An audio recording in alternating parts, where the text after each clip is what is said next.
El fuego es una parte importante en cuanto a la ingeniería. O sea, lo empleamos bastante y sabemos que te presenta peligro, pero realmente lo utilizamos porque es parte de los procesos de ingeniería.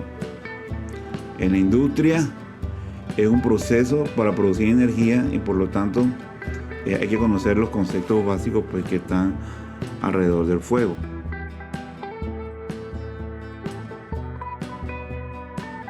Cuando nosotros definimos fuego, tenemos que ver que se implican en él tres cosas, o tres, es un triángulo realmente, se le llama el triángulo del fuego, y tiene tres aristas o tres lados, por ser un triángulo obviamente, y esos lados pues uno es el combustible, que es parte de este triángulo del fuego. Tiene que haber una sustancia que funcione como combustible, tiene que haber una sustancia que funcione como un comburente. Aquí en este diagrama lo tenemos como el oxígeno, porque es el comburente por excelencia, pero vamos a ver un poquito más adelante que hay otros comburentes, y el calor. Entonces, el calor o una fuente de ignición. Estos tres componentes juntos producen lo que nosotros conocemos como fuego. Y el fuego realmente es una reacción de estos tres componentes. Viendo el otro punto de vista y alejándonos de los incendios, el fuego podría ser, por ejemplo, un motor de combustión interna en los cilindros. En el cilindro de un motor de combustión interna entra una mezcla de combustible, oxígeno, ¿verdad? O sea que entra oxígeno, entra combustible, ellos están mezclados y están comprimidos, y a través de una chispa, que en este caso lo da la bujía, entonces se produce una reacción. Esto es una forma buena de ver pues lo que es el fuego, lo que origina una reacción muy violenta que, contenida dentro de la cámara del cilindro, se convierte en energía motriz para el automóvil. Esa energía, el pistón, se desplaza producto de esta reacción violenta y provoca un movimiento en el cigüeñal del automóvil, y de aquí pues ya sabemos todo lo que sucede en cuanto a que se convierte en movimiento. Por lo tanto, el fuego en este caso, o el triángulo, se aplica a algo que es bueno, y no como lo vamos a ver más adelante, que también pues nos afecta bastante y debemos pues cuidar la vida y la propiedad, en este caso con los sistemas existe dentro de ese triángulo. Ahí está el combustible, que es la sustancia que reacciona con el comburente, que generalmente es oxígeno. Ellos se mezclan, aporta una cierta cantidad de energía que le permite arder. Esa energía se le llama energía de activación, o sea que de por sí el combustible aporta una cierta cantidad de energía, pero se requieren pues las otras dos aristas del triángulo para que haya una combustión propiamente. Nosotros a través de la historia tenemos diferentes tipos de combustibles. Están los combustibles sólidos, que son aquellos pues que producen ceniza. Lo podemos ver clásicamente en un pedazo de madera que, al quemarse, produce cenizas, y esa combustión pues va a depender de muchos factores. Si lo vemos en un pedazo de madera, va a tener muchos factores. Por ejemplo, la humedad, la velocidad de propagación pues va a depender mucho del material y cómo es la naturaleza y la forma en que ella recibe el calor. Pero de por sí hay muchos combustibles sólidos, no solamente la madera. Por ejemplo, se conoce que el aluminio, el papel, el carbón, hay tejidos, hay alquitranes, turba, lignito, hay plástico, petróleo, magnesio, andracita, sólidos, fibras textiles, también hasta astillas, la leña. Todos estos combustibles son sólidos, y la principal característica de ellos es que producen ceniza. El siguiente tipo de combustible son los líquidos. Y aquellos pues son aquellos que a temperatura y a presión ambiente ellos se encuentran en estado líquido, pero tienen una propiedad que es lo que se conoce como su punto de inflamación, que a partir de ese punto ellos cambian de estado y producen una cantidad suficiente de vapor para que ante un foco de ignición se encienda y prenda fuego. De esta forma lo que arde no es el líquido en sí, sino sus vapores. Y hay bastantes, por mencionarle algunos, les puedo decir que el gas licuado, el que nosotros utilizamos en nuestra cocina, es así, él es líquido dentro del tanque, pero en el proceso él se expande también dentro del tanque, o sea que los tanques de gas nunca están 100% llenos porque él tiene cierta cantidad de líquido y ese líquido se expande. El gas de cocina tiene la característica de que se expande hasta 140 veces su volumen. Entonces es un tema bien interesante, pues, porque nosotros lo que usamos de un tanque de gas es la parte que está, por eso se llama gas, es la parte que está gasificada, sin embargo tiene un gran componente líquido. Ustedes lo mueven y se dan cuenta que él es líquido. Entonces, entre otras cosas, pues hay hexano, hay resinas. Les puse una lista pues, de algunas cosas que se consideran como combustibles líquidos. Estos son los más peligrosos porque cuando lo utilizamos ellos se evaporan y se mezclan con el aire, y ahí tienen los dos componentes juntos del triángulo, un combustible en conjunto con el aire que tiene cierta cantidad de oxígeno, 21% de oxígeno tiene el aire, y ellos forman, entonces ya le falta solamente una pequeña chispa, y eso va a depender mucho de las concentraciones. Eso es lo que vamos a ver en un ratito. Entonces también hay combustibles gaseosos, son los llamados hidrocarburos naturales, así como hay fabricados que son exclusivamente para el uso combustible, o también hay residuos también de la industriales que se pueden aprovechar como combustible. El gas natural es uno que, como ya les dije, en el tanque tiene una parte tiene de gas y otra parte tiene de líquido. El gas de hulla, gases que se utilizan en altos hornos de producción, y el gas licuado de petróleo, como le acabo de mencionar hace un momento, que son mezclas, pues, que es una mezcla de gas licuado y una componente que tiene dentro del mismo tanque de gas, valga la redundancia, gas en forma de gas gaseosa. Estos son el propano y el butano, que son los que regularmente pues, utilizamos aquí comercialmente. Dentro de la segunda, pues, lado de este triángulo lo tiene el oxígeno o el comburente. Vamos a llamarlo comburente porque hay otros que pueden ser comburentes. Y es una sustancia, pues, que se necesita para que se dé la combustión. De forma general se considera el oxígeno como el comburente típico porque se encuentra en una concentración del 21% del volumen del aire, ¿verdad? También se puede considerar algunos otros comburentes como son el ácido perclórico, el ozono, el peróxido de hidrógeno, y puede haber una cantidad bien grande, pero el que nosotros más nos ocupa y lo tenemos presente en cualquier situación es el oxígeno. ¿Ok? Porque está en el ambiente.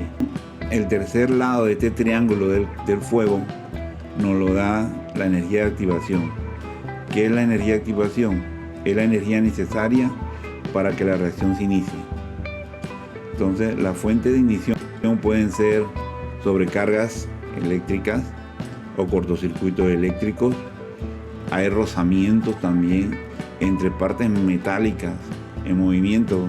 Puede ser una fuente de ignición, equipo de soldadura, estufa, reacciones químicas, chispas.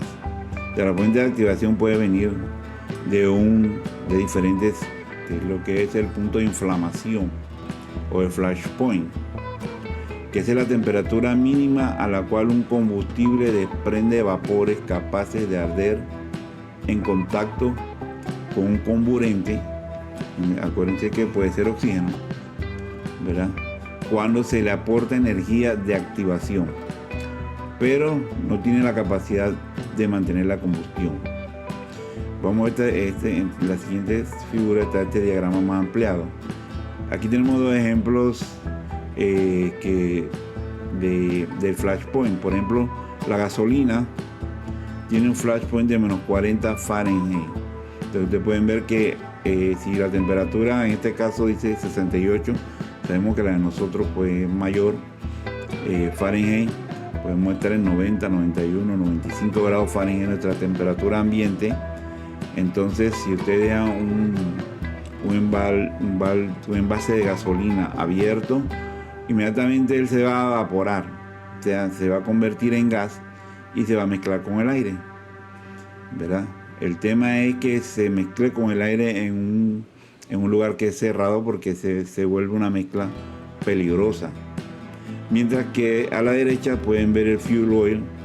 Fuel oil generalmente es lo que nosotros conocemos como diésel. El diésel, el fuel oil número 2 es diésel. Tiene un flashpoint de 125 Fahrenheit. Okay, que quiere decir que a temperatura ambiente el diésel no va a arder tan fácilmente. No va a arder porque él requiere pues tener un flashpoint, que la temperatura alcance, que el fluido alcance la temperatura de 125 para que él comience a evaporarse. Entonces, por eso los carros diésel tienen recalentadores, porque necesitamos subir la temperatura del diésel para que él pueda entrar en combustión. Entonces es importante conocer ese punto donde estas sustancias que son combustibles nosotros las manejamos, debemos conocerlos para no tener pues problemas de crear atmósferas explosivas en áreas de trabajo. Hay otros puntos que se estudian, que esto lo estudian los bomberos y lo estudian se estudian en muchas áreas donde se trabaja con ignición, con hornos y estas cosas. Por ejemplo, está el fire point, que es el punto de fuego, que es la temperatura mínima a la cual un combustible desprende vapores capaces de arder en contacto con un comburente, o sea, con oxígeno, y de mantener la combustión una vez reiterada la fuente de ignición. O sea, una vez que ustedes, por ejemplo, ponen una chispa y la retiran, entonces ese punto de fire point, esa temperatura a la cual esta sustancia va a mantenerse ardiendo hasta que se consuma, ¿no? Pero ya ustedes retiran la chispa, ya no hay fuego. La temperatura de ignición o autoignición es la temperatura mínima a la cual un combustible desprende vapores capaces de arder espontáneamente en contacto con el comburente, o sea, cambien comburente por oxígeno, sin necesidad de una energía de activación. Eso también se conoce como autoignición, ignición espontánea. El tema del inicio en temperatura, entonces es una temperatura que también deben conocer de estos combustibles para que ellos no lleguen a ese punto donde ellos puedan tener una combustión espontánea. Y la temperatura de inicio, la ignición espontánea se da son reacciones químicas de oxidación-reducción, que generalmente se da a temperaturas altas en zonas poco ventiladas y sobre todo con combustible en estado muy, muy especial, que finalmente se convierte en un foco de incendio. Eso, pues como hay productos que cuando ustedes los dejan juntos, ellos reaccionan, y si las temperaturas son altas podríamos tener un foco de incendio sin necesidad de tener una fuente de ignición, porque la química de ellas ya es una fuente de ignición, una reacción de oxidación-reducción, pues genera calor y ahí está pues la fuente de activación.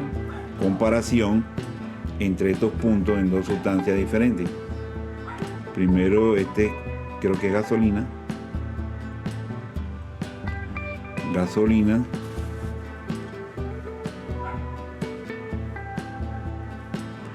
Y la van a encender, o sea, tienen ya las tres componentes, tiene el oxígeno del aire, ¿verdad?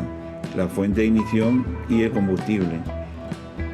Observen que una vez yo le retiro el oxígeno, pues separa la combustión. Separa la combustión. Ahora van a hacerlo con parafina. Parafina es un componente que tiene un flash point mucho más elevado. O sea que para que este señor arda, necesita más temperatura. Entonces, a temperatura ambiente, observen que la parafina no tiene vapores, no puede arder fácilmente. Así que para complementar el experimento le van a subir la temperatura. Van a subir la temperatura con un pequeño horno. Y pueden ver que ahorita tiene 23 grados centígrados. Todavía a esta temperatura no produce fuego. Quiere decir que para que los vapores o el flash point, y es importante entonces conocer cuáles son estos límites de la inflamabilidad, porque nosotros vamos a estar como ingenieros, pues en algún momento nos va a tocar lidiar con alguna de estas sustancias que son parte del proceso de ingeniería, y tenemos pues que estar pendientes de estos límites.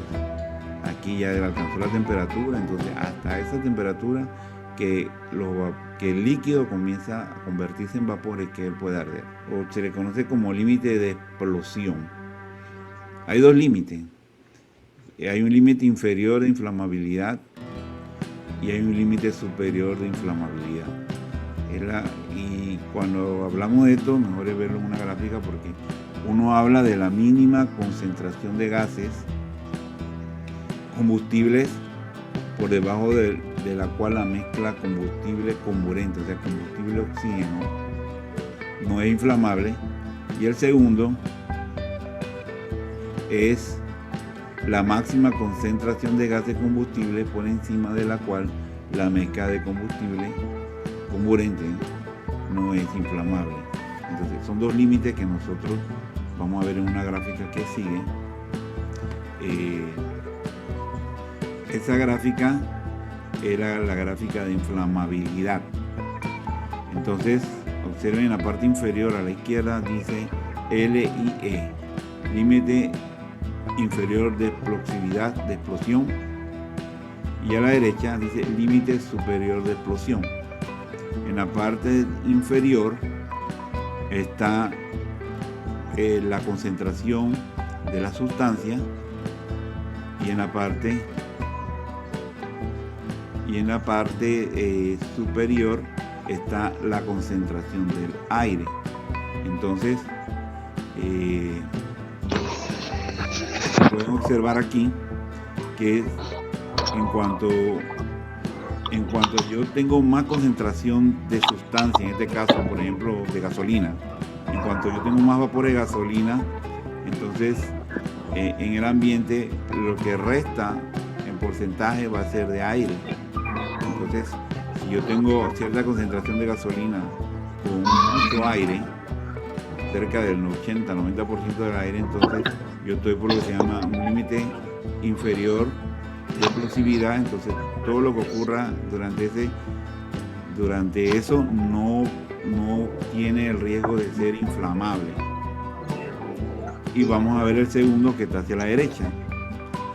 Por encima de este punto del LSE, entonces yo tendré una gran concentración de sustancia inflamable y una poca concentración del aire. Entonces yo voy a estar hacia la derecha de este punto, y también se dice que sobre este punto no puede haber, no habrá pues una explosión. Por lo tanto, cualquier combinación del aire con una sustancia que esté entre estos dos puntos tiene un riesgo de explosión. Esta teoría es un poco más amplia porque esto se divide en varias zonas. Hay una zona que es sobresaturada en aire, otra que es rica en aire, otra que no. Y nos conviene en la combustión, lo que estudian la combustión de los motores, Esto es conveniente pues, conocerlo cuando tengo exceso de aire y cómo afecta mi combustión. Para los que estudian el fuego y los incendios, pues nos conviene conocerlo porque estas son áreas que yo quiero evitar. A las Quiero 9. evitar en un incendio.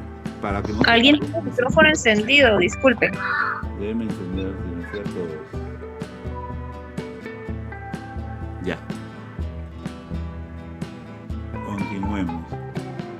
Entonces, es importante conocer que yo tengo una sustancia como la que vimos, gasolina, y ella se evapora, se va a mezclar con el aire en el ambiente. Si yo tengo un área muy cerrada, entonces esa concentración pues va a cambiar en cuanto se evapore mi sustancia y puedo estar entrando en zona de erosión.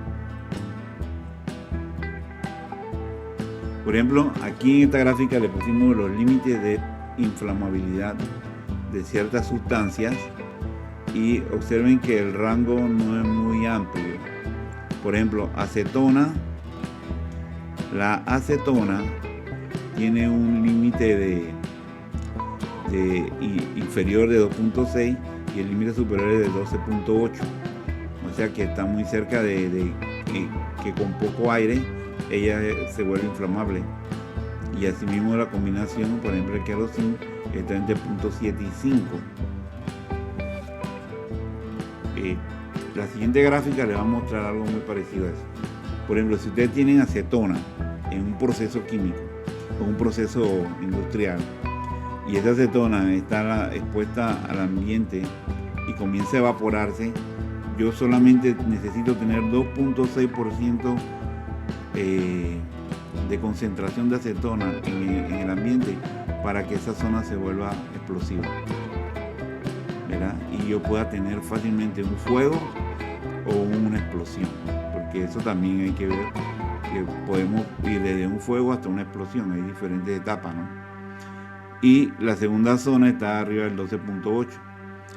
Los especialistas en estos temas, a nadie le gusta trabajar por la zona superior porque consideran que muy fácilmente pues, podrían caer en la zona inferior donde está el área roja y podrían pues, estar en peligro.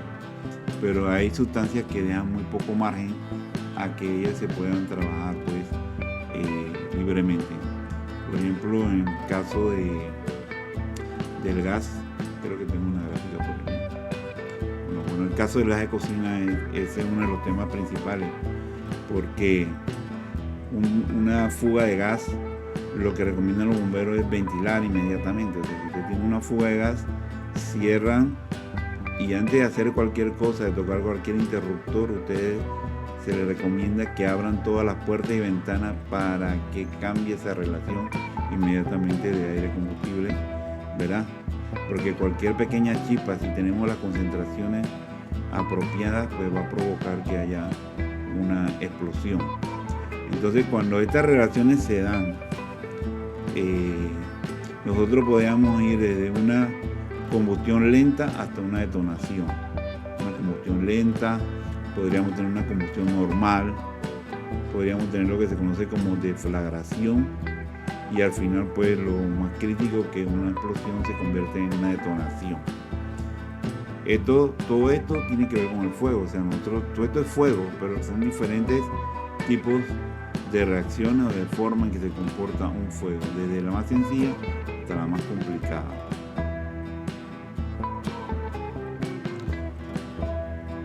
Tipo de combustión: hay combustiones lentas, como les dije, que se producen sin la emisión de luz. El mejor ejemplo es ese cigarrillo que aparece en el diagrama, que se va consumiendo poco a poco, ¿verdad? No hay emisión de luz y hay poca emisión de calor, y se da en lugares donde hay muy poco aire, y los combustibles están compactos o cuando la generación de humo enrarece la atmósfera, y son muy peligrosas, ya que en caso de que entre aire fresco puede generarse una súbita aceleración del incendio, incluso llegando a la explosión. Es una combustión lenta. Imagínense un colchón encendido con un cigarrillo y él se va quemando poco a poco, y si súbitamente se abre la habitación, entra aire, o sea, entra oxígeno, entonces podría abrir el paso a un incendio mayor o inclusive una deflagración, como uno que les voy a mostrar por ahí más adelante. Combustiones rápidas son las que se producen con una fuente de emisión de luz y calor con llamas. Es un incendio normal. Cuando las emisiones son instantáneas o muy rápidas se denomina explosión. O sea, ya cuando sea un fuego normal es lo que nosotros vemos que tiene emisión de luz y hay calor por el efecto de las llamas. Ese es nuestro fuego normal. Pero si esa ocurre muy rápido, entonces se denomina explosión, que es lo que vamos a ver más adelantito.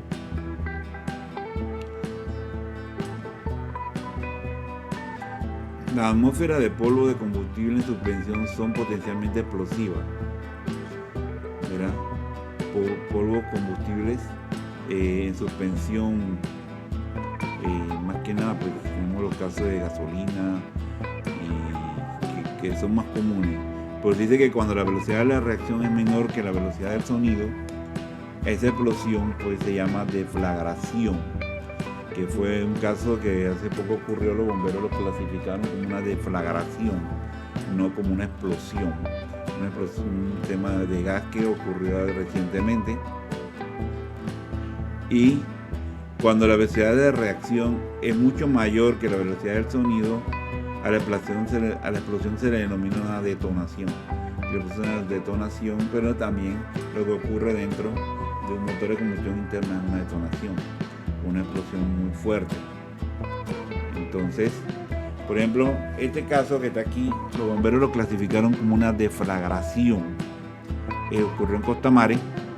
Se dejó pues abierta una llave de gas por un tiempo prolongado, así que los vecinos estuvieron reportando que olía a gas, y los administrativos del edificio pues decían que esa era una fuga de agua negra y no le prestaron mucha atención, y el gas se acumuló durante muchas horas.